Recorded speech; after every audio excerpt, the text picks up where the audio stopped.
আর আশ্চর্যের বিষয় এটাই যে আপনাদেরকে তো এই লাইনে দেখা যায় না সচরাচর, কিন্তু আপনি এই লাইনে কেন আসবেন? গ্রাম্য লোকরা যখন ডিসি সাহেবকে এই প্রশ্নটা করলেন, ডিসি সাহেব তার চোখের পানিগুলো ঝরঝর করে ছেড়ে দেন। ডিসি সাহেব বলতেছেন, ভাই আমার যে বড় অফিসার ছিলেন তার অবস্থা দেখি আমি এই রাস্তায় চলে এসেছি। গ্রাম্য লোকটার মনের কৌতূহল জেগে গেল। বললেন, কি ঘটনা দেখেছেন, কি অবস্থা দেখেছেন? বলতেছে, বৃষ্টির রাত আমি আমার স্যারকে নিয়ে একটা অপারেশনে গিয়েছিলাম। অপারেশন থেকে ফিরতে গাড়ির ভিতরে আমার স্যার হার্ট অ্যাটাক করে মারা যায়। আমি আমার স্যারের বাড়ির সামনে এসে, গেটের সামনে এসে, ব্যালকনির সামনে এসে হর্ন দিই। রুমের ভিতরে থেকে আমাকে বলতেছে, কি হয়েছে, তোমার স্যার কোথায়? আমি বললাম, ম্যাডাম স্যার রাস্তার ভিতরে ব্রেন স্ট্রোক করে স্যার মারা গেছে।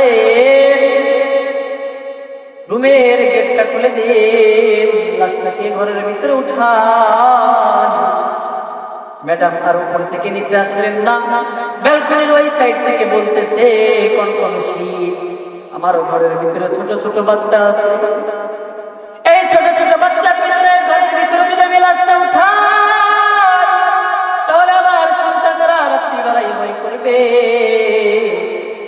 সন্তানদেরকে ডাকতে বললাম, ভাই তোমার বাপটাকে তোমাদের ঘরের ভিতরে উঠাও। সন্তানরা না করে দিলেন, বলল, না না না, এই ঘরের ভিতরে যদি এই লাশটাকে মুর্দা ব্যক্তিটাকে উঠাই তাহলে আমার স্ত্রী ভয় করবে, আমার সন্তানরা ভয় করবে। আমি চিন্তা করলাম, হাইরে আমার তিনটা বাড়ি করেছে, তাও তো সাধারণ কোনো বাড়ি করে নাই। শহরের ভিতরে মেন পয়েন্টে মেন জায়গায় বড় বড় তিনটা বাড়ি করেছে।